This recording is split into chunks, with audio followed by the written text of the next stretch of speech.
Halkymyzda ýedi hazinanyň biri hasaplanýan goşçuluk owa tanagy toplumynyň möhüm podaglarynyň biridir. Ýurdumyzda bu podagy ösürmek ugruna amal aşyrýan ýeşeň netijesinde diýarmyzyň çarýanyny döwrewap goş toplumlarynyň ensemesi ýeşegerdili. Şolaryň berem akyl vilayatynyň hak etrabynyň arkyç daýhan birleşiginiň çägine ýerleşen diýar goşy hojalyk jemgyýetine değişik goşçuluk toplumydyr. Bu toplumun kuwaty goşçuluk toplumlaryny iýetmek üçin niýetlenen broýlar ýagny etlik jüýjeliň her ýyly 25 milliony çykarmagy mümkinçilik berýär. Hojalyk jemgyýeti ýurdumyzyň beýleki goşçuluk toplumlarynyň fergati esasyna bir günlük broýlar jüýjelerini taýýarlaýarlar.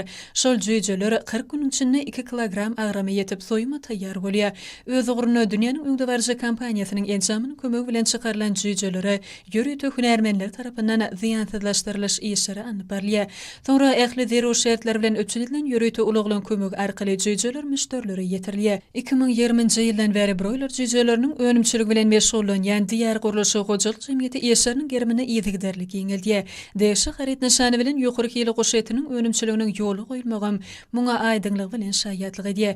Döwrewap toplumyň ölümçilik kuwaty ýylda 2000 tonnadan gowrak goş etini taýýarlamagy mümkinçilik berýär. Diýer goşy harit nişany goş eti içerki bazarlarda aljylara ködürilen sarp edilen ýokary bahatyna münasip bolýar. Pähim paýhys ummanmatymyň pragy ýylynyň güýdünde hojalyk jemgyýeti ýumurtga önümçiligini ýoly goýmaga da taýýarlanýarlar. Şeýlede toplumda 2025-nji ýylyň fevralyna 450 miňden gowrak jüýje çykarmak meýleşdirilýär. Diýer goşy hojalyk jemgyýeti tarapyndan uzak möhletleýin kärenetine alnan ýer bölügine gurulan döwrewap iýim taýýarlaýjy zawod guruluşyk toplumynda ýedilen towuklar üçin zerur bolan iýim önümlerini dogry öpçün etmegi mümkinçilik berýär. Zawodyň önümçilik kuwaty peýdal goşunlary bilen baýlaşdyrylan towuk iýiminiň sagatda 5 tonnasyny taýýarlamaga niýetlenendir.